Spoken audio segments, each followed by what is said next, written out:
Bonjour à tous. Bienvenue à ce webinaire organisé par Aubin là, pour les jeunes pays du Nord. Donc, en ce qui me concerne, moi, je suis Renaud Crinon. Je vais participer à cette présentation avec mon collègue Benoît, à qui je vais passer la parole tout de suite après. Donc, je vole dans des clubs de proches régions parisiennes, à la fois à Chartres et sur Chérences. Voilà. Je suis instructeur dans ces deux clubs depuis pas mal de temps. Et je suis aussi concerné par le vol et la restauration dans les planeurs anciens depuis un peu plus d'une dizaine d'années. Benoît? Donc, Benoît Auger, j'ai volé à Amiens jusqu'à présent. Là, 2026, je change de club pour Compiègne. Pour tout ce qui est planeur ancien, j'ai toujours baigné dedans, parce que mon père faisait du planeur et des rassemblements de planeurs de collection. Donc, voilà, je suis sur les terrains depuis que je suis en poussette. Donc, on continue, et puis on va vous présenter la restauration de planeurs maintenant. Alors, avant de commencer, l'idée, c'est de se poser les bonnes questions, comme vous le voyez à l'écran. Ça va nous donner également le plan de notre exposé avec Benoît. Et donc, la première question à se poser, peut-être, c'est pourquoi est-ce qu'on souhaite restaurer un planeur ancien? Donc là, chacun va y trouver sa réponse personnelle, mais on verra un peu ce qu'il est possible de conclure là-dessus. Après le pourquoi, il y a le comment. Comment ça se passe exactement la restauration d'un planeur ancien? Qu'est-ce qu'il faut avoir comme connaissances techniques et comme compétences également? Mais pas que. Il n'y a pas que la technique. La réglementation aussi, on ne peut pas faire n'importe quoi. Donc, on introduira un certain nombre de notions et de références à côté desquelles il ne faut pas passer. Puis viendra le point le plus important, à mon avis, celui de Benoît aussi, je pense, c'est les exemples de mise en œuvre de cas de restauration. Là, vous avez des images d'un C801 sur ce slide-là qui a été remis en état. On vous les montrera juste après. Un paramètre important, c'est les coûts. Ça coûte combien de faire une restauration de planeurs anciens? Voilà, donc on essaiera autant que possible de vous donner les différents postes de coûts des différentes opérations. Et enfin, restaurer une vieille machine, c'est pas mal. Voler dedans une fois, c'est bien, mais et après, qu'est-ce qu'on fait, quoi? Alors pourquoi restaurer un planeur ancien? Certains se diront, les vieux planeurs quand même, c'est facilement dispo, ça coûte pas cher à l'entretien. Donc le souci d'économie, ça sera le premier poste. Après l'opportunisme, voilà, on vole dans un club, il y a une machine qui est remisée depuis des années, depuis qu'on est au club, peut-être dans un coin là sous des bâches. Alors pourquoi pas la remettre en état et la faire voler? Ça permet de ne pas se retrouver à attendre qu'une autre machine se pose lorsqu'il y a de l'affluence au terrain. Ça peut aussi être l'affection qu'on a pour une machine en particulier qui a appartenu à l'un de ses parents, à des gens proches, ou simplement une machine qu'on apprécie particulièrement, qu'on trouve esthétique, etc. On peut avoir un souci, une préoccupation de sauvegarde du patrimoine. Ça, c'est des choses aussi importantes. Les Anglais sont très forts là-dessus. En sauvegarde du patrimoine aéronautique, on a des bonnes leçons à apprendre de leur part. Et puis enfin, on peut aussi avoir un goût pour la collection. Alors, les pièces de monnaie, aux timbres, aux voitures, en passant par les planeurs, pourquoi pas. Et bien souvent, chacun va trouver son intérêt sur un mélange de tous ces points-là et peut-être d'autres encore. Donc en fait, le point à retenir, c'est que chacun va y trouver ses propres motivations. Le moteur de chacun sera dans ces différents moteurs-là et sans juger de ce qui motive les uns les autres. Voilà. Alors concernant le comment, après le pourquoi, le comment, comment se lancer dans la restauration? d'abord, il va falloir avoir un certain nombre de connaissances et de compétences et techniques et réglementaires. Et sur comment les acquérir, souvent, ce sont des connaissances qu'on va aller tirer des livres, hein, des ouvrages de référence.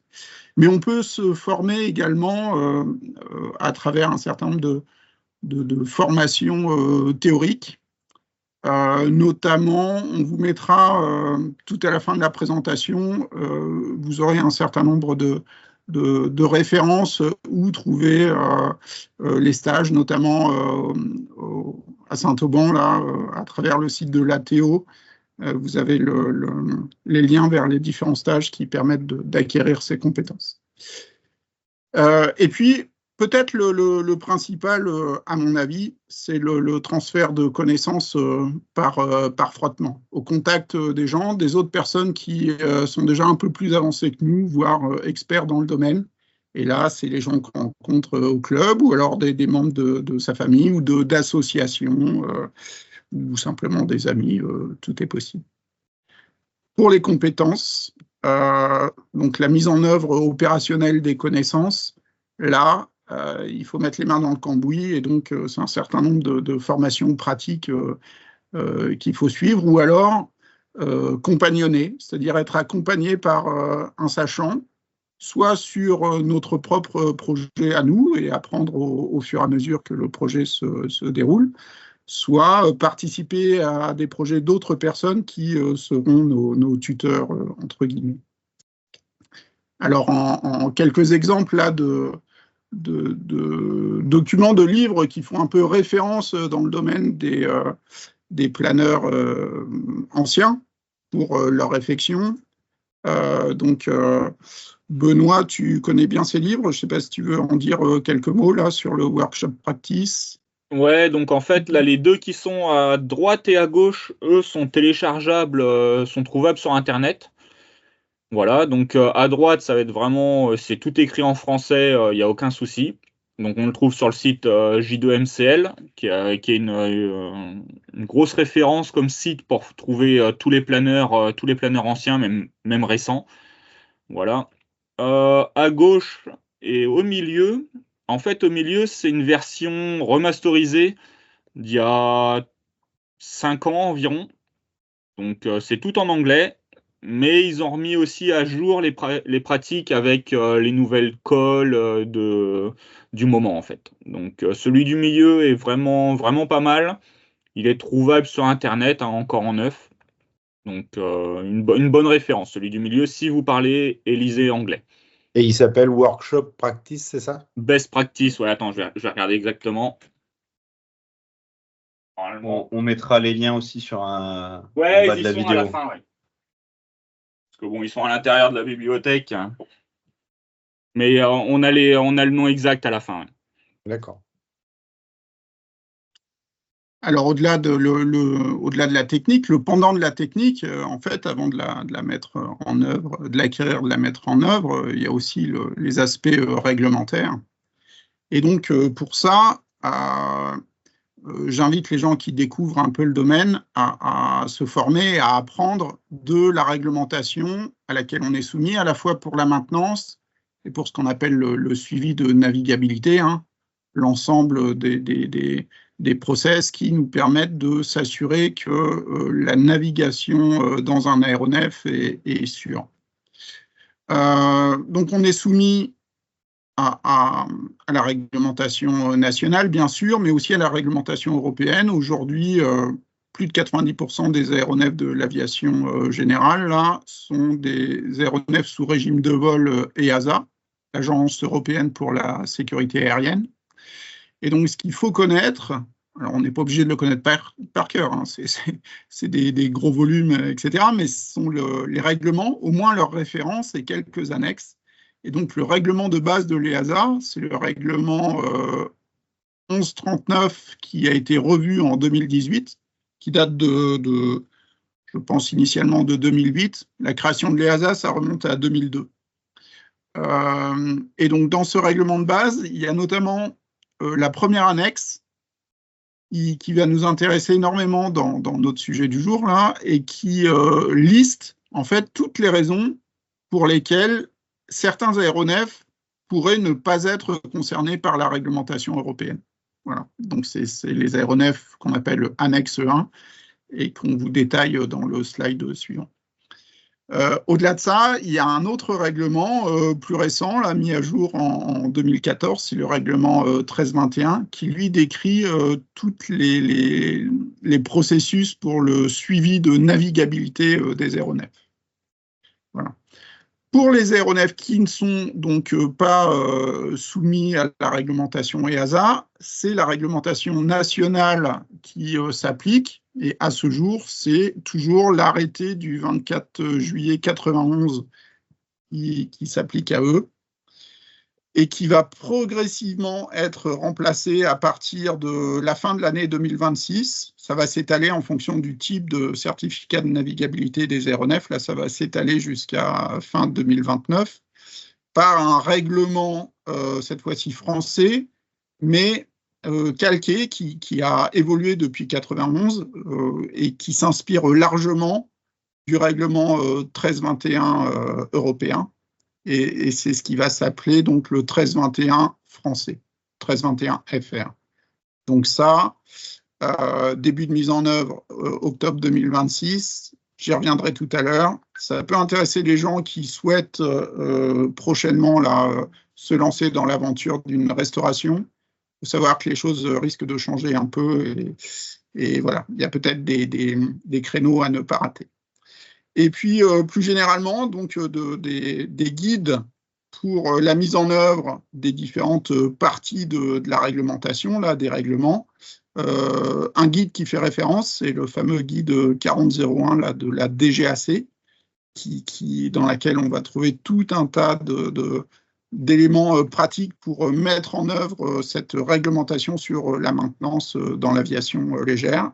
Et sur le site de l'OSAC également, donc l'organisme pour la sécurité en aviation civile, des guides, des fiches, des formulaires et des vidéos de formation ou des MOOC, des petites applis qui permettent de se former progressivement au suivi de navigabilité et à la maintenance, aux règles de maintenance.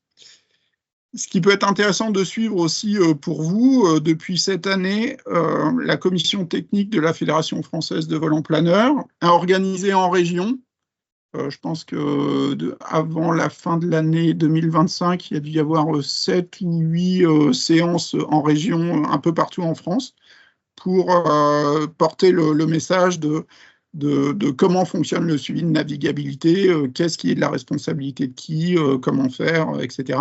Donc ça va être reconduit d'année en année. Donc à partir de 2026, là, si vous avez l'occasion, si vous entendez parler de ces formations, je vous invite à les suivre.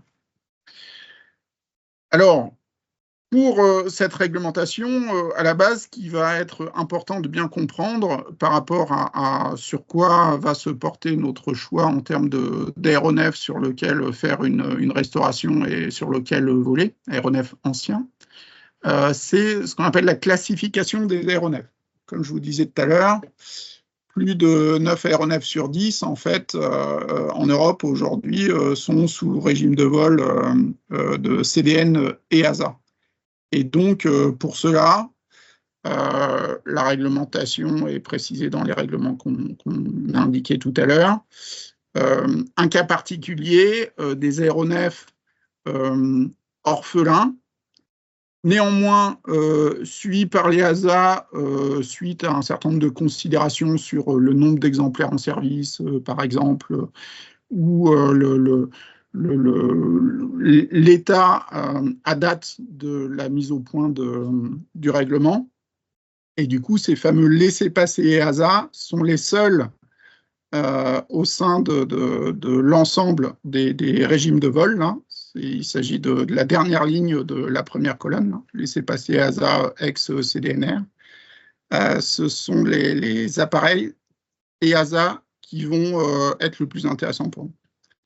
Côté français, donc pour tous ceux, on va dire pour tous les aéronefs, pas forcément français, mais côté réglementation française, pour tous les aéronefs pour lesquels la réglementation EASA ne s'applique pas, donc tous les aéronefs de l'annexe 1, ce qui est indiqué tout en bas là, avec l'astérisque, c'est-à-dire des appareils dont la conception remonte à avant 1955 ou alors qui ont une part de construction amateur supérieure, construction ou reconstruction amateur supérieure à 51%, ou encore des aéronefs dits de collection ou simplement des aéronefs orphelins dont le concepteur, le fabricant historique a soit disparu, soit abandonné le certificat de type.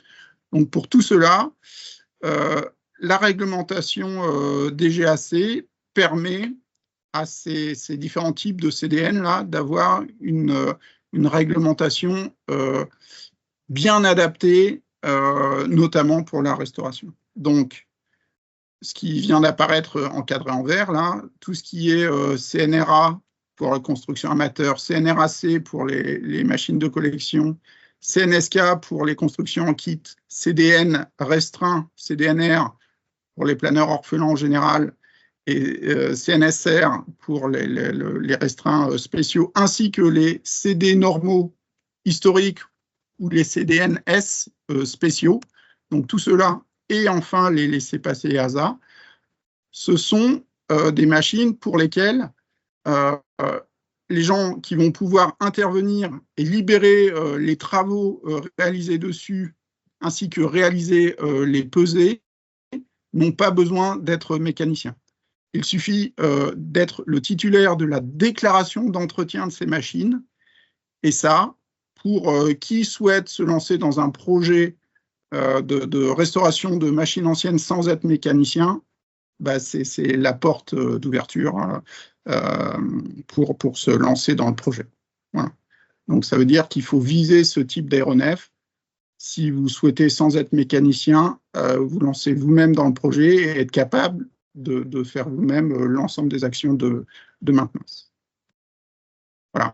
Donc c'est un fort intérêt de la réglementation française qui n'existe pas forcément partout en Europe. Hein. C'est vraiment quelque chose d'exceptionnel qui a été négocié début des années 90 et dont il faut savoir profiter. Bon, là, on va se calmer un peu avec les aspects théoriques. On va passer à quelques de mise en œuvre. Et pour ça, Benoît, je te laisse la parole. Alors là, voilà, on va faire les exemples de mise en œuvre. Donc, on va classer vraiment en deux parties relativement distinctes si vous voulez remettre en vol un planeur. Donc, le premier, ça va être une remise en vol. Donc, un planeur qui n'a pas volé depuis déjà quand même pas mal d'années, mais qui a été arrêté en état de vol et qui a été bien stocké. Donc, on va voir, ça va être la partie la plus simple. Et après, en deux, une restauration complète. Donc là, voilà, on va faire vraiment de la boiserie, de l'entoilage. Donc on va voir sur les trois planeurs qu'on voit là, comment chacun ont été gérés. On commence par celui qui est en haut à gauche, là, par le Castel. Voilà, on va commencer donc par le Castel 301. Donc j'ai récupéré le Castel 301 qui avait été arrêté de vol pendant 14 ans.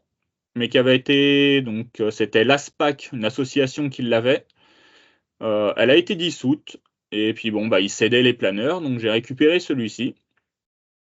Donc planeur de conception relativement simple, hein, c'est vraiment la construction basique donc des années 30, hein, c'était courant des années 30, 40. Et donc j'ai pas eu grand-chose à faire, j'ai fait une grosse visite, donc une GV. J'ai remplacé tous les câbles de commande parce que en les inspectant, il y en avait, je sais plus, 2 ou 3 qui piquaient. Donc j'ai préféré tous les remplacer. Donc je suis reparti sur les câbles de commande neuves. Et c'est à peu près tout ce que j'ai eu à faire.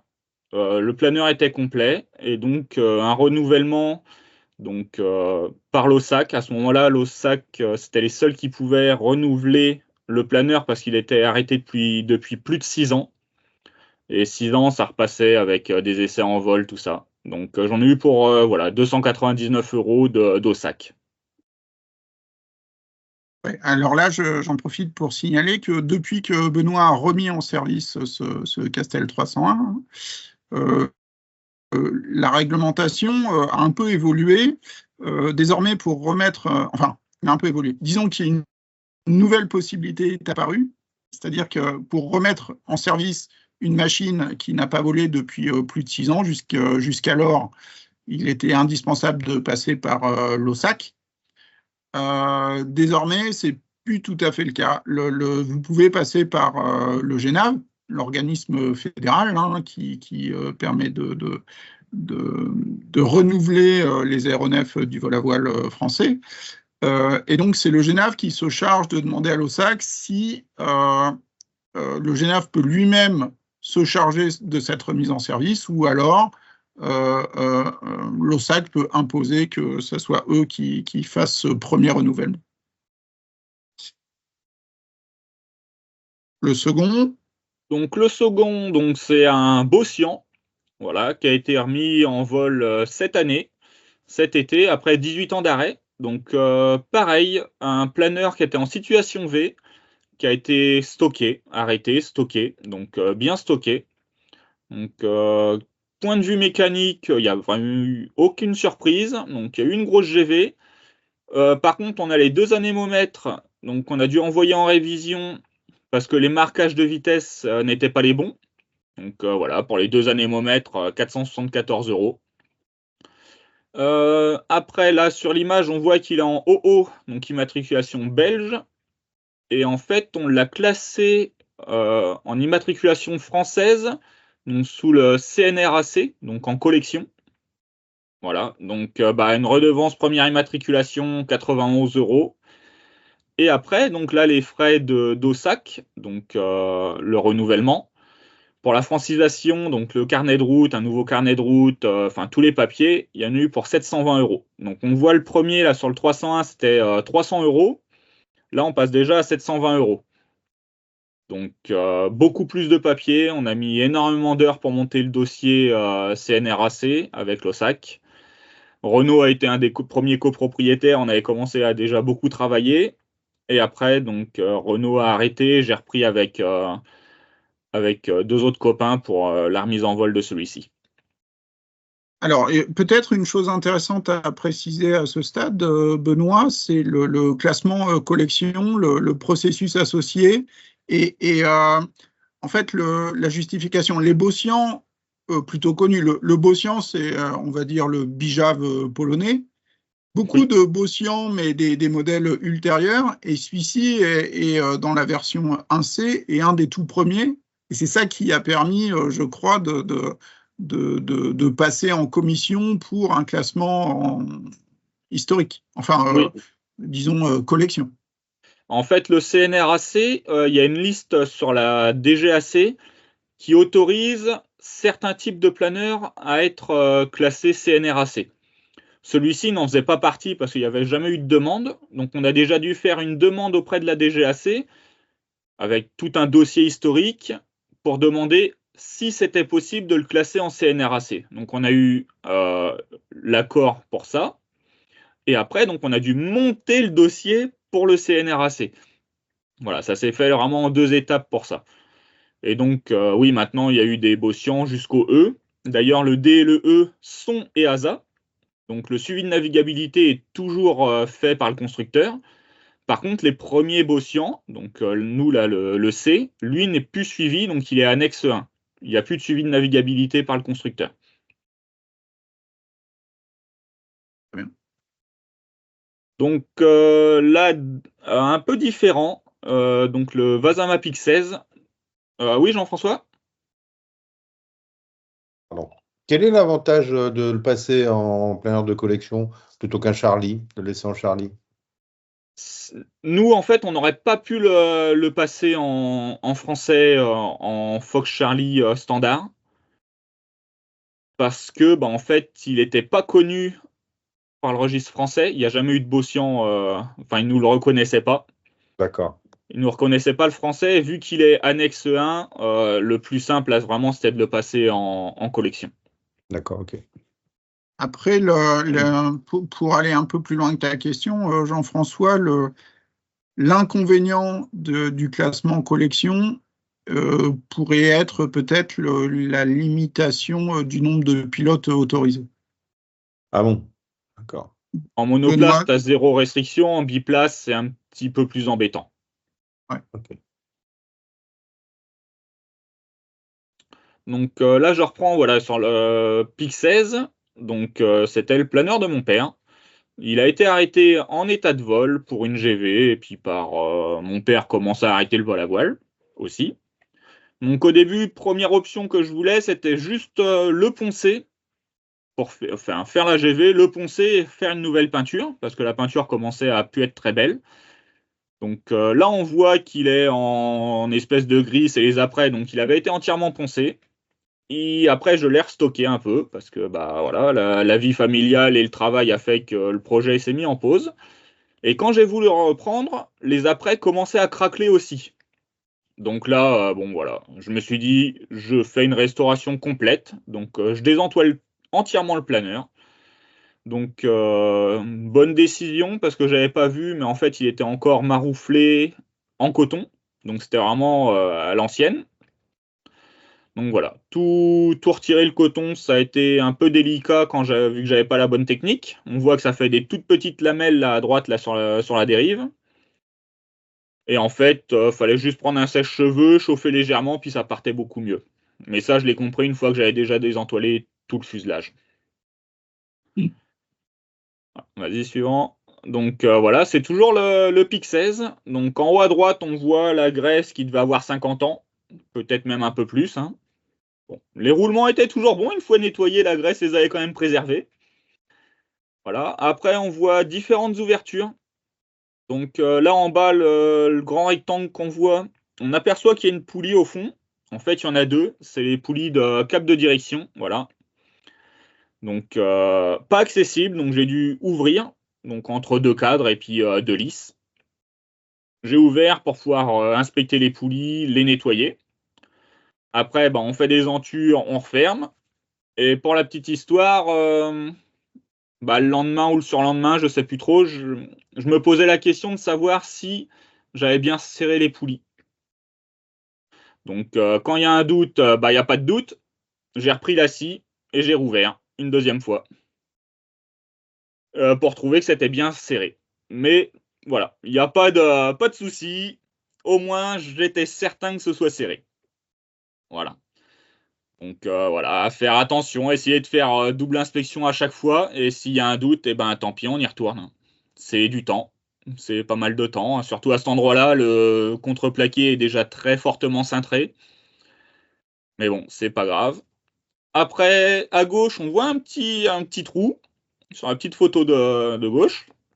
Et en fait, sur ce petit trou, il y avait plusieurs couches de toile. Donc, à la réflexion, quand ils l'avaient fait, ils avaient dû bien voir le trou, mais ils avaient juste remis deux couches de toile et c'était reparti comme ça. Donc, des petites surprises, il y en a eu un petit peu.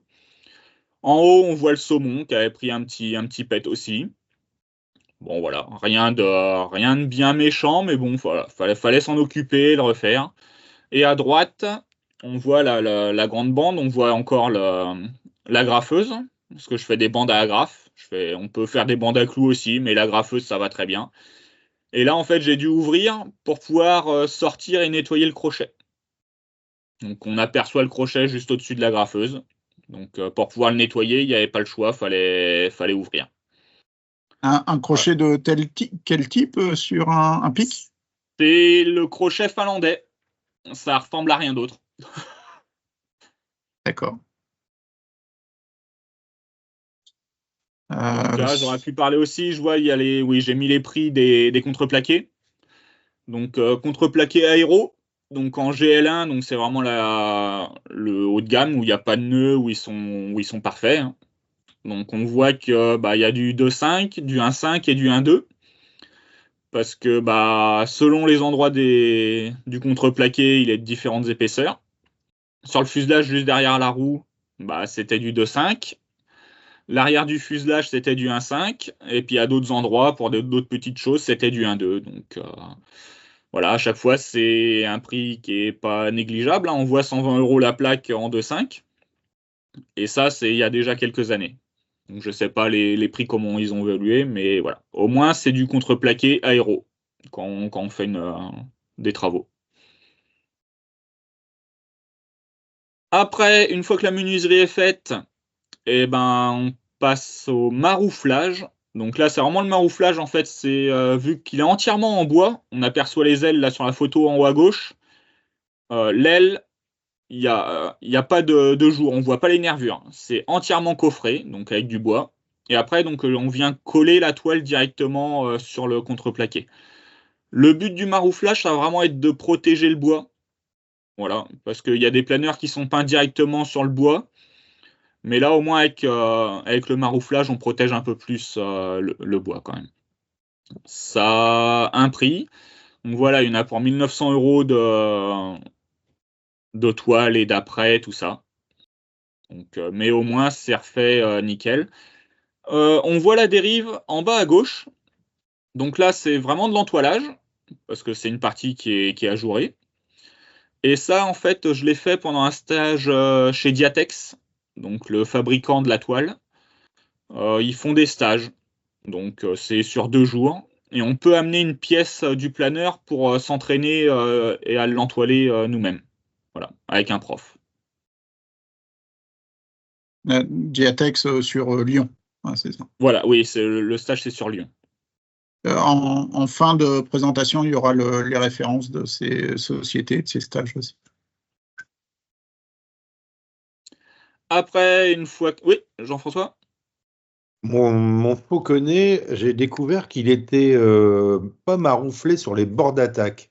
Tu vois, intrado, extrado sur quasiment à l'arrivée des trous de nervure et de. Ouais, tu devais avoir 5 cm d'entoilage à peu près qui partait sur le contreplaqué, c'est tout? Ouais, c'est ça, ouais. Ouais, c'est bien souvent, ils faisaient comme ça. Et Mais est-ce voilà. que moi, je peux le maroufler entièrement après? Ouais, pas de Ouais, je souci, ouais. pense. Ouais, je pense, il n'y a pas l'air. Ouais, ouais. Ouais. Donc, tu as deux techniques. Soit tu maroufles directement en 1500, parce que je pense que l'entoilage, ça va être en 1500 kilos. Ouais, ça, je sais pas ça.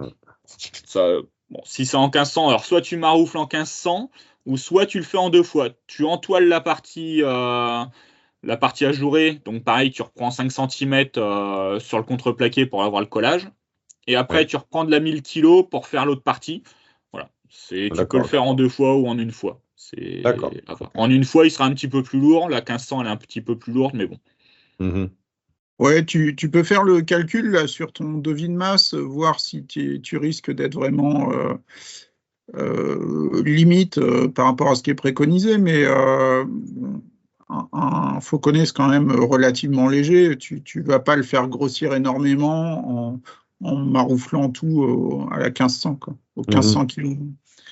Après, la toile là, de marouflage, c'est de la toile polyester, hein. C'est la même chose que la toile d'entoilage, mais avec un grammage un peu plus faible, une résistance un peu moins grande parce que directement collée sur le contreplaqué. D'accord. Après, c'est un choix, quoi. Mhm. Donc là, après, une fois que c'est entoilé ou marouflé, faut passer à la décoration, à la peinture. Donc là, le Pic 16, je voulais le refaire comme il est arrivé en France, donc en 64. À l'origine, là, quand j'ai récupéré, il était entièrement blanc. Donc il y en a pour 684 € de peinture. Donc j'ai pris pareil les produits Diatex, hein. Ils vont relativement bien à poser. Et donc là, on voit que le fuselage est pas entièrement blanc, en bas à droite. Après, j'ai commencé la déco.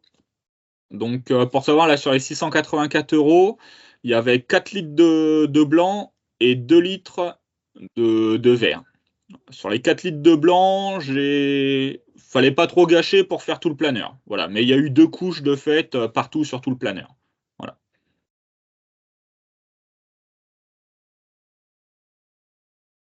Et donc Ouais. voilà, ça c'est la photo a été prise en 65 à Ben.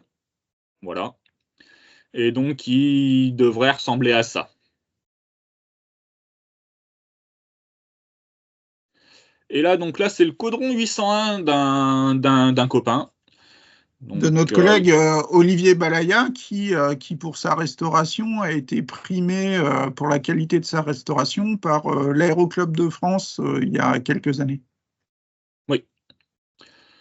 Donc voilà, travail très très différent, encore des 3 premiers qu'on a pu voir. Donc le 801 a été stocké, je pense, pendant au moins 40 ans, dans des conditions plutôt moyennes. Donc il y a des animaux qui ont fait leur nid dedans. Là, sur la photo en bas à gauche, on peut voir qu'il y a plein de bois clairs. C'est parce que en fait, il y avait des rongeurs qui ont été faire leur travail sur les nervures. Donc il y a eu pas mal de nervures, je crois que c'était 13 ou 14 nervures par aile qui ont été rongées. Voilà. Donc puis sur la photo de droite, on voit que il y avait des pigeons, tout ça, qui ont fait leur nid. Donc quand ils font leur nid, ils font aussi leurs besoins. Donc voilà, quand le planeur est stocké pendant très très longtemps et moyennement stocké, on peut commencer à avoir quand même beaucoup de travail. Voilà. Et on va le Peut-être voir.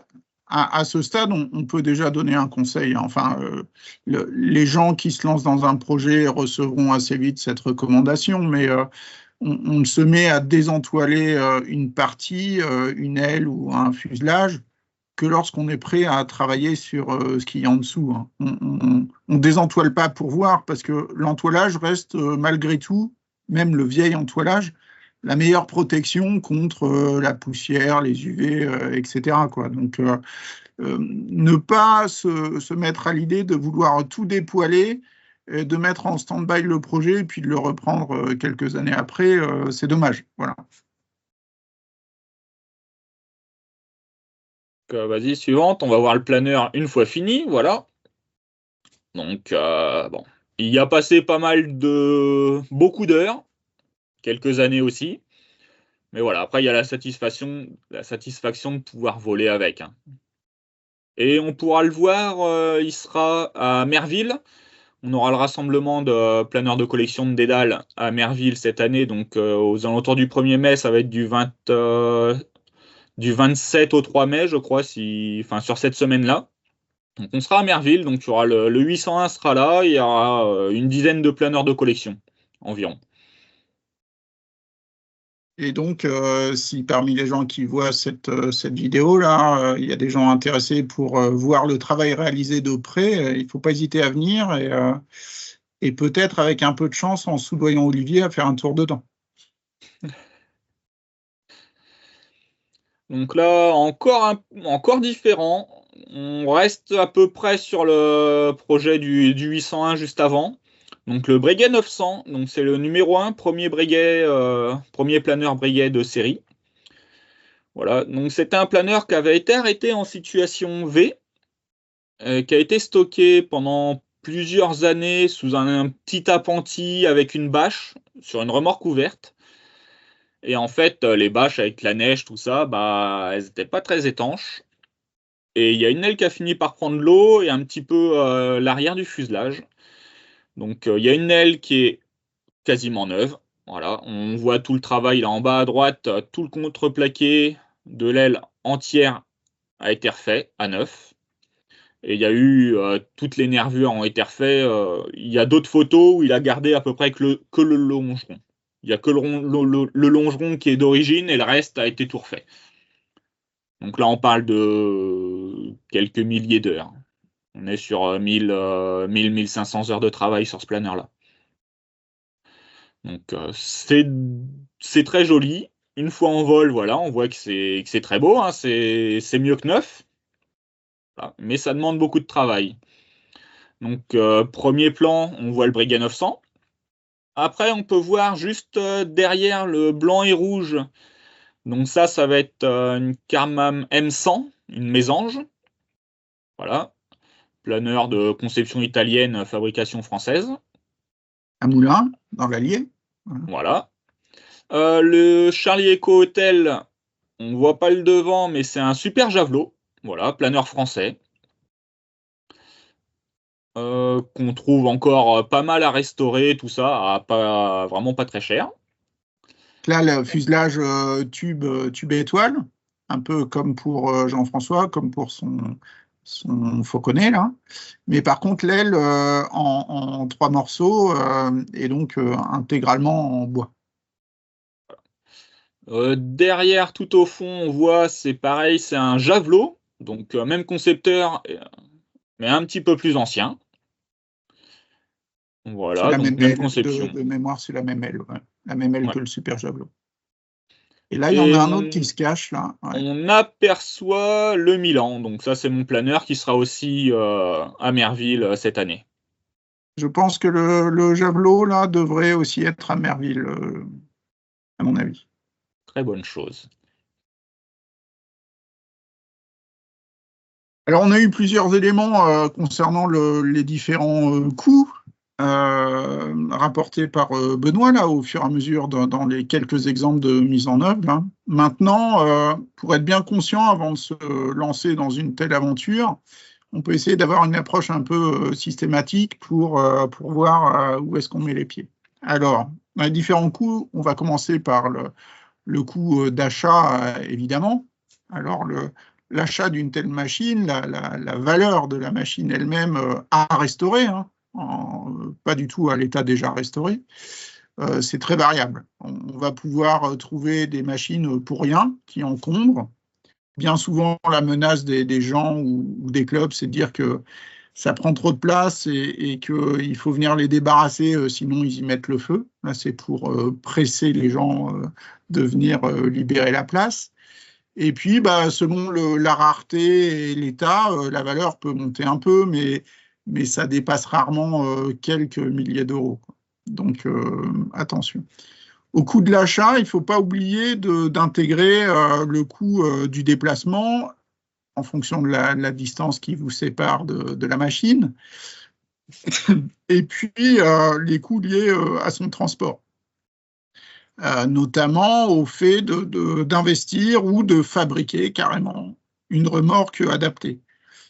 Moi, je milite pour les remorques fermées parce que bien souvent, les planeurs anciens de la sorte sont rarement montés à l'année dans un hangar et du coup, ils passent beaucoup de temps dans leur remorque. Et avoir une remorque fermée, notamment quand on se déplace pour des rassemblements, c'est quand même quelque chose de vraiment de précieux.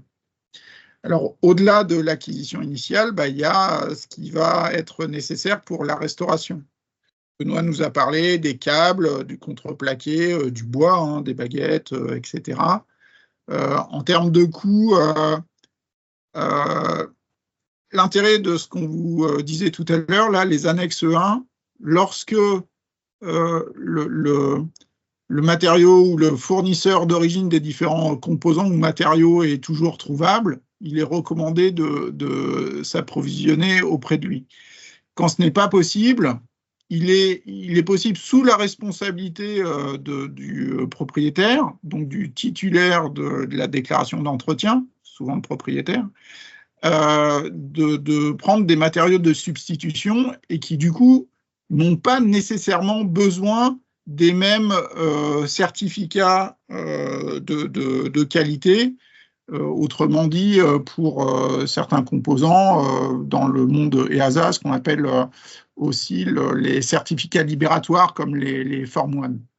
Donc voilà, ça c'est aussi un avantage non négligeable et qui a un effet sur le coût. Pour autant, lorsque ça existe, hein, Benoît vous l'a dit tout à l'heure, le contreplaqué, fournissez pas en contreplaqué chez le Roi Merlin. Voilà, il faut que ce soit du contreplaqué de qualité, si possible aéronautique. Au-delà du bois ou de l'acier, hein, beaucoup de structures sont en tube d'acier pour les fuselages. Donc il y a aussi, au-delà de ça, il y a la toile et tout ce qui va permettre de faire la finition, donc les enduits, l'après, la peinture, et tout le matériel qui va permettre de réaliser ces tâches de peinture et de finition. Donc ça a un coût difficile à chiffrer en fonction de ce à quoi vous pouvez accéder. Est-ce que vous avez déjà le matériel? Est-ce que vous pouvez l'emprunter, et puis la machine sur laquelle vous travaillez, votre projet, est-ce que c'est une réflexion totale, ou alors est-ce que c'est, comme dans le premier exemple de Benoît tout à l'heure, une simple grosse visite sans gros travaux de peinture. Donc là, ça change vraiment tout. L'instrumentation, c'est important, au moins pour les instruments fondamentaux, notamment l'anémomètre. Donc, selon les cas, voilà. Avoir des instruments en bon état, fonctionnels, que vous pouvez aussi vérifier par intercomparaison. Hein, le passage au banc d'essai professionnel n'est pas forcément indispensable. Cela dit, il permet notamment, dans le cas de Benoît, je crois, ça avait permis de mettre à jour les marquages anémométriques qui n'étaient pas corrects sur C'était ça. Au départ. Les crochets, l'élément important aussi, les crochets selon la technologie des crochets, donc à réviser ou à maintenir.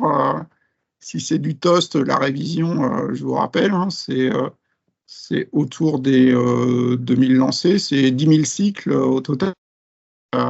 Voilà, en fonction du nombre d'actionnements, donc en fonction de la vie, ou si vous n'avez plus l'historique du nombre de lancers réalisés par la machine, vous pouvez être amené à le faire réviser. Concernant les harnais, c'est pareil, hein, la plupart des machines annexe 1, si je ne me trompe pas, la plupart doivent avoir des maintenances de harnais on condition, selon état.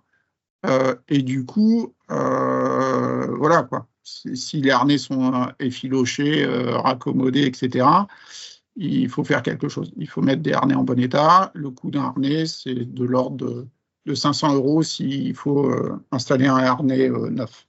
Voilà. Pneus et chambres, c'est une vraie question. Hein. Bien souvent, les annexes 1 récupérées en vue d'une restauration ont quand même quelques années, voire dizaines d'années de stockage. L'état du pneu ou de la chambre, voilà. Alors, évidemment, on ne monte pas des pneus de brouette sur un planeur. Hein. Du coup, le pneu et la chambre qualité aéro, ça a un certain coût. Selon la rareté de la chose, voilà, ça peut aller à plusieurs centaines d'euros. Une chambre, c'est de l'ordre de 200 €. Un pneu, c'est entre 3 et 700 € selon le pneu. Donc, voilà. C'est un poste conséquent de coût. Une remorque, on en a parlé tout à l'heure, de l'importance d'avoir une remorque. Ça, je pense qu'il faut y songer assez tôt. C'est aussi le moyen de stocker à l'intérieur les parties sur lesquelles on n'est pas en train de travailler. Donc les remorques, ou en construire une même, mais c'est compliqué. Mieux vaut récupérer une remorque avec sa carte grise et puis la modifier, l'adapter, que faire une remorque depuis rien. Le passage, comme on dit, aux mines est loin d'être évident. Les coûts de francisation éventuels, on a vu que la réglementation française était vraiment très intéressante, là, notamment pour les annexes 1. Si vous récupérez un planeur qui n'est pas français, je pense notamment, par exemple, aux planeurs que vous pourriez trouver en Suisse ou en Allemagne ou en Angleterre, voilà, pensez à ces frais de francisation relativement importants selon les bourses. Et les frais d'immatriculation, si vous récupérez un planeur qui a déjà été immatriculé français mais qui n'a pas été radié, vous avez la chance que vous n'aurez pas de frais d'immatriculation à prévoir, simplement une demande de mutation à faire au bureau des immatriculations de la DGAC pour passer la machine à votre nom. Et c'est peut-être, à mon avis, une des premières actions à réaliser une fois que vous avez fait l'acquisition, avant de travailler, de mettre la machine à votre nom, histoire que vous n'ayez pas de surprise et que quelqu'un ne se présente pas en demandant de récupérer sa propriété si jamais vous avez commencé à travailler sur le sujet. Voilà, ça évitera des déboires pour rien. Et puis au-delà des coûts ponctuels de remise en état pour la restauration, n'oubliez pas aussi que... Ouais. Tiens, je voulais juste, parce qu'on n'en a pas trop parlé, là c'est tous les coûts, mais on pourrait aussi rajouter que quand une restauration prend du temps, ça c'est pas trop un souci encore, mais il faut avoir la place. Parce que là on a vu les photos du Pixess, tout ça, en fait c'est chez moi, j'ai la chance d'avoir un garage où je peux y mettre un planeur sans souci et puis pouvoir travailler dessus. Mais si vous n'avez pas la place de mettre chez vous, si vous pouvez le mettre à votre club dans l'atelier, bien souvent, ça va être pendant la saison où il fait beau. Donc, au bout d'un moment, il faudra choisir voler ou restaurer. Voilà, donc la place aussi. Il faut y faire aussi attention parce que un planeur, ça prend de la place. Et une fois qu'on y met l'aile à plat, ça prend tout de suite beaucoup de place. Voilà, donc attention à ça aussi. Tout à fait. Donc, dans les frais récurrents usuels, une fois remis en état, hein, une assurance en responsabilité civile. Alors, pour les machines anciennes, c'est relativement limité. Avant, c'était même gratuit, mais désormais, là, depuis une petite dizaine d'années, la FFVP vous réclamera entre 50 et 75 euros selon qu'il s'agit d'un monoplace ou d'un biplace pour la RC. C'est la RC de l'assurance fédérale.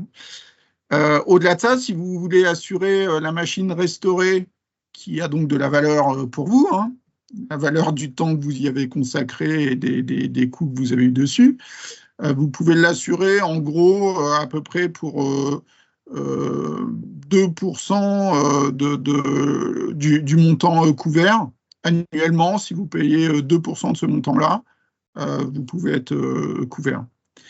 Après, les frais de stockage et de hangarage, alors une remorque, c'est bien. Une remorque à l'intérieur d'un hangar, c'est encore mieux. Ça préserve d'autant mieux ce qui vous est cher et qui se trouve à l'intérieur. Et un planeur monté dans un hangar, ça c'est le top, surtout à la bonne saison. Mais il n'y a pas de la place partout, quoi. Donc voilà, il faut être bien dans son club, bien vu, donner du temps aussi sur les autres machines du club, participer à la vie active pour être accepté d'être hébergé. Et pour autant, ça ne sera pas forcément gratuit, donc ça peut aller jusque, selon les clubs, pour la place d'un 15 mètres jusqu'à 1 millier d'euros par an. Il ne faut pas l'oublier. L'entretien courant, c'est anecdotique, ça sera quelques centaines d'euros, des petites retouches de peinture, changer un pneu, des produits d'entretien, voilà. Par contre, ne pas oublier qu'il y a des coûts de renouvellement annuel, dans certains cas très spécifiques, tous les 3 ans seulement, pour le certificat de navigabilité ou le certificat d'examen de navigabilité selon les cas. Voilà, il y a sans doute un tas d'autres coûts qu'on n'a pas listés ici, mais si vous faites la somme de tout là déjà, vous serez dans l'ordre de grandeur de ce que ça pourrait vous coûter. Un renouvellement, c'est environ 250 euros, à peu près. C'est ça. Ça, c'est les renouvellements avec le GENAV. Oui. Donc le GENAV, il a les prérogatives pour renouveler non seulement les appareils EASA, mais aussi il y a quelques personnels d'examen de navigabilité du GENAV qui sont autorisés à renouveler les annexes 1. Donc n'hésitez pas à passer par le GENAV, c'est à la fois moins cher, c'est une initiative fédérale qui fait économiser de l'argent à tout le monde. Donc voilà. Après, l'OSAC est toujours à disposition, mais je pense que c'est au moins 30% plus cher. Et ouais, ça doit être environ 300 euros, je crois, le sac. Après, il y a aussi nos amis constructeurs amateurs. Ah, le RSA. Le RSA qui fait pour les CNRA. Voilà. Il y a des planeurs en CNRA, ils peuvent aussi renouveler ces planeurs-là. J'allais préciser aussi sur l'OSAC, lorsque c'est un premier rendez-vous, avant de faire une récurrence annuelle, il y a un petit coût supplémentaire d'une centaine d'euros. Oui, alors, il y a un truc dont on n'a pas du tout parlé. Vous récupérez un planeur, vous allez en faire la maintenance, vous allez voler avec, vous allez être le titulaire de la déclaration d'entretien. Il va falloir que vous éditiez un document qui s'appelle le programme d'entretien dans lequel vous allez lister toutes vos références de maintenance.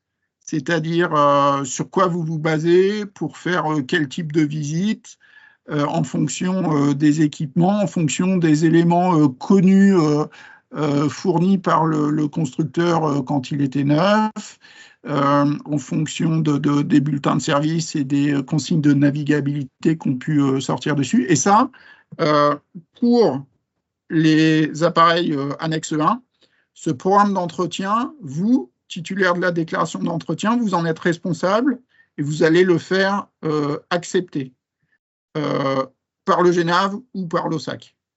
Voilà. Et ça va avoir un coût également. Donc, c'est peut-être à ça qu'on faisait allusion juste à l'instant, mais il y a cette première partie d'acceptation du programme d'entretien qui a également un coût. Rédaction, acceptation. Voilà. Et puis, une fois qu'on a l'idée des coûts, qu'on a un bon truc, voilà, qu'est-ce qu'on veut faire? Alors, OK. D'abord, il faut voler. Hein. Je pense que c'est ce qui va motiver le plus les gens. Hein. Encore que, pas forcément. Il y a des gens qui apprécient beaucoup de restaurer, de remettre en état, sans voler sur ces machines. Pourquoi pas? Il faut de tout. En tout cas, d'autres se chargeront de voler dessus pour vous. Donc, c'est une bonne idée. Donc, voler, on peut voler dans son coin, dans son club, mais on peut aussi participer à des rassemblements. Au niveau local, national, international, il y a des associations d'amoureux, de passionnés, de planeurs anciens ou de collections.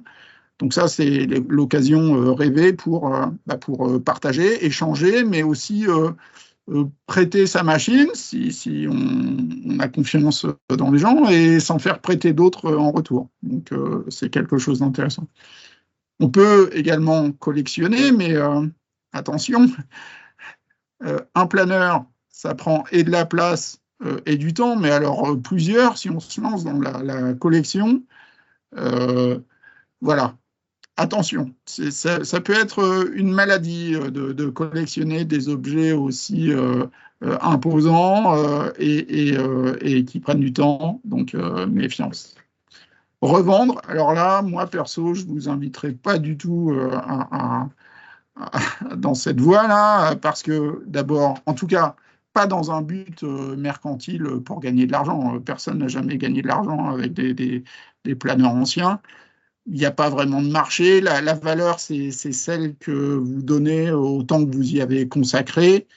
Dans une moindre mesure, la valeur ou le coût des matériaux que vous avez approvisionnés pour faire votre restauration. Mais c'est vraiment se leurrer que de penser qu'on peut gagner de l'argent en faisant de la restauration de planeurs anciens. Les avions de collection, c'est peut-être autre chose, mais voilà. Mais pour les planeurs, non, c'est une histoire de passion et pas autre chose. Et voilà. Alors avant de se lancer, quelques éléments, on y revient. Benoît en a parlé tout à l'heure. Voilà, on peut avoir l'argent, on peut avoir le temps, mais d'abord, il va falloir trouver la place. Donc, il y a des clubs sympathiques qui acceptent que certains de leurs membres occupent un peu de place, mais ce n'est pas partout comme ça, donc méfiance. Et pour le stockage, il faut de la place. Monter idéalement la bonne saison, mais sinon pour rentrer la remorque le reste du temps. Et pour faire la maintenance, il faut avoir l'accès à l'atelier. Il faut avoir le budget. Donc là, en fonction de la profondeur de la restauration à entreprendre, il faut prendre sa calculette et faire les additions avec la slide qu'on avait, là, 3 slides plus tôt, et puis de voir combien ça pourrait nous coûter. Mais dans tous les cas, ça ne sera jamais gratuit et en dessous de quelques milliers d'euros, c'est même pas la peine d'y aller. Hein. Voilà, quoi. Il faut se préparer à dépenser voilà, quelques milliers d'euros. Avoir du temps, prendre du temps. Alors, il y a des périodes dans la vie où on a plus ou moins de temps. Quand on est étudiant, ça va. Quand on rentre dans la vie active, qu'on commence à avoir des enfants, on en a un peu moins. Puis à nouveau, quand les enfants sont grands, on en a à nouveau un peu plus. Donc, il faut bien calculer le moment où on se lance dans l'aventure. Et puis après, il faut prospecter ou alors avoir une idée déjà en tête de qu'est-ce qui nous plairait d'acquérir comme machine pour se lancer dans l'aventure. Donc, il y a des sites qui font référence, là, segelflug.de pour les petites annonces de planeurs. Ils ont une rubrique dans les annonces classées, une rubrique machine de collection, machine ancienne. Sur le Bon Coin, des fois, on a des bonnes surprises avec parfois des prix hallucinants dans l'annonce, mais en discutant avec les gens, ils sont souvent prêts à prendre conscience de la vraie valeur faible de ce qu'ils vendent et surtout qu'ils souhaitent être débarrassés. Donc là, on peut faire des bonnes affaires. Les petites annonces de la FFVP, ça marche toujours. La lettre d'information des dalles, plusieurs fois par an, 2-3 fois par an. 3 fois environ. Ouais, avec des petites annonces du réseau Dédale, c'est une centaine d'adhérents à peu près. Et dès que certains ont connaissance de machines ou de projets, voilà, il y a les annonces qui peuvent paraître ici. Pareil pour le VGC, qui est le pendant européen, une association de passionnés, de collectionneurs, de planeurs anciens, mais qui font également voler leurs machines. Ils ont une rubrique petite annonce également. Et puis, profiter de toutes les occasions de visite sur les aérodromes pour poser des questions, regarder ce qui peut traîner à droite, à gauche. Voilà. Bien souvent, il y a des machines qui sont là juste en attente que quelqu'un les trouve et fasse une proposition. Alors, il y a une autre manière de faire qui peut intéresser les gens si jamais vous avez une idée très précise du type de machine que vous souhaitez. Vous pouvez aussi consulter le registre des immatriculations de la DGAC et en fonction du modèle d'aéronef, vous pouvez identifier lesquels sont toujours identifiés comme actifs sans forcément être renouvelés, donc qui n'ont pas été radiés. Et là, au petit bonheur la chance, vous pouvez, en contactant les aéroclubs ou les propriétaires identifiés, vous pouvez leur poser la question et tomber sur la machine ancienne de vos rêves. Voilà.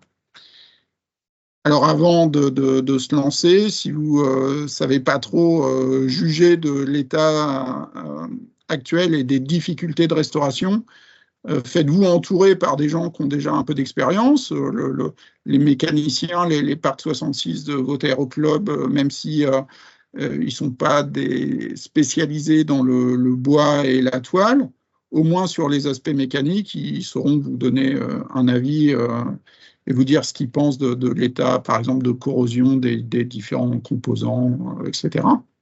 Et puis après, il s'agit de se lancer dans l'aventure. Donc cette slide-là, c'est pour résumer donc, au CNVP donc les formations disponibles pour se former en tant que mécanicien.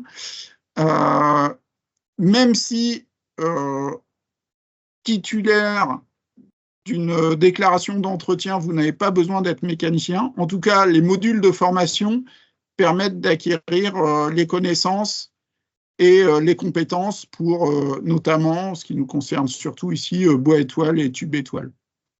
Voilà, donc je pense qu'il y a d'abord un module de connaissances générales, ça se fait à travers JASASO, je pense,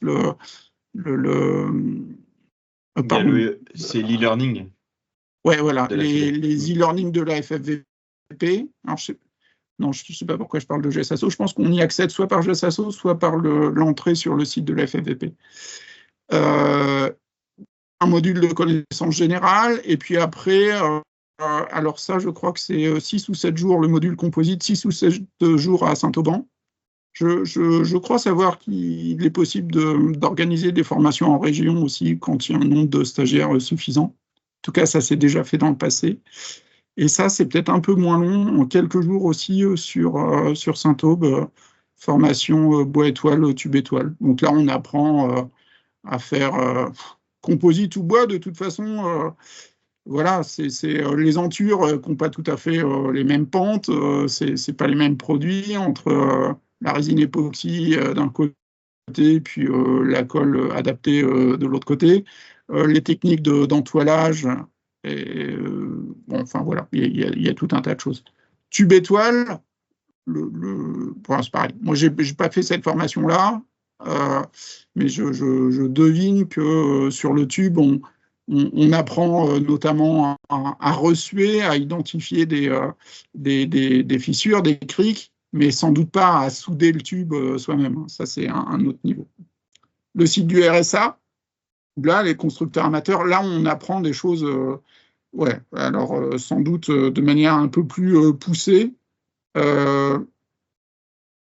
Pour la construction amateur d'avions, mais très adapté ou facilement adaptable à la restauration de plein air. Et puis enfin, Benoît en a parlé, j'ai fait aussi cette formation-là sur l'entoilage chez Diatex, au sud de Lyon. Super, c'est complet, on peut venir avec quelques pièces personnelles à réentoiler là-bas. On se forme sur notre propre matériel, c'est parfait. Voilà, quelques ressources Internet avec les liens vers les textes des règlements qu'on vous a cités tout à l'heure. Donc le règlement général de l'EASA avec son annexe 1 qui définit les planeurs qui échappent à cette réglementation, au moins pour le moment. Le règlement EASA pour le suivi de navigabilité en général, et puis toutes les parties, les différentes annexes de ce règlement-là, c'est les fameuses parties, donc M et ML pour la maintenance, 66 pour les licences de mécaniciens, 145 pour les ateliers agréés, 147 pour la formation, et puis les parts CAO et CAMO pour le suivi de navigabilité combiné avec la maintenance. Voilà. Et puis sur le site de l'EASA, il y a une partie pro, mais il y a aussi une partie grand public, là, light, sur laquelle vous trouvez un tas de renseignements. Et bien sûr, on ne l'a pas cité ici, je ne sais pas s'il est après, le site de l'OSAC, c'est une mine d'informations aussi. Donc, n'hésitez pas à aller sur le site de l'OSAC. Ça, c'est les références des bouquins dont on a parlé au tout début. Ouais, donc, tu vois, Jean-François, tu as le truc exact. Tu vois, c'est celui-là de bouquin, je l'ai retrouvé dans. Ah, on ne trouve pas. Workshop Practice. Tu vois, ça, il date de 2020. D'accord, ok. Voilà. Alors, des bouquins, il y en a plein d'autres. On pourra essayer de transmettre à Aubin une liste un peu exhaustive qu'on pourrait se constituer et que tu pourras partager à travers le réseau des Jeunes Piles. Ouais, tout sera sur le réseau Jeunes Piles, puis je le remettrai sur le site internet des Jeunes Piles, avec le lien de la vidéo et puis tous les liens cliquables. Ça marche. Ça, je passe pas de temps dessus, c'était les différents types de licences, mais les licences EASA pour les mécaniciens, mais annexe 1, on déroge à ça pour le moment. Ça, c'est un exemple de licence pour savoir lire une licence, on n'en parle pas plus. Ça, c'est un bel exemple de stockage pour remorque avec des planeurs anciens à l'intérieur. Donc là, on retrouve du matériel à Benoît et à moi par ici, voilà. Oui. Et puis ça, c'est les toutes dernières images. C'est les dernières photos du pic. Ça, c'était le début de semaine. Ouais, ça c'était le début de semaine. Et puis là, après, il y a d'aujourd'hui. On ne peut pas faire plus à jour sur le prochain slide. Voilà, ça c'est aujourd'hui. Le hangar est encore en chauffe pour la peinture. Voilà. Et du coup, j'espère qu'on aura la chance de le voir remonter, peut-être volant. Je ne sais pas, tout à l'heure j'ai entendu qu'à Merville, il y aurait un Milan, donc ça me laisse moyennement optimiste pour y voir un pic, mais je ne sais pas. Si le pic est en état de vol, je pense qu'il y aura 2 planeurs à Merville. Voilà. Parfait. Et voilà, c'en est fini de notre présentation. N'hésitez pas en tout cas à revenir vers nous si vous souhaitez avoir des approfondissements. Et puis, bonne chance dans l'aventure. Et puis à Merville, sans doute, pour ceux qui voudront venir voir certains des planeurs qui vous ont été montrés ce soir. Rendez-vous à Merville. Merci Benoît, merci, merci. Renaud, et puis merci à Aubin aussi pour avoir organisé tout ça. Ouais, Félicitations à vous trois. Merci beaucoup. J'en prie. en échangeant, ça permet d'avoir des trucs, éviter de tomber dans des pièges, avoir des bons prix sur tel ou tel matériau, etc. Donc, c'est vraiment important de partager, quoi.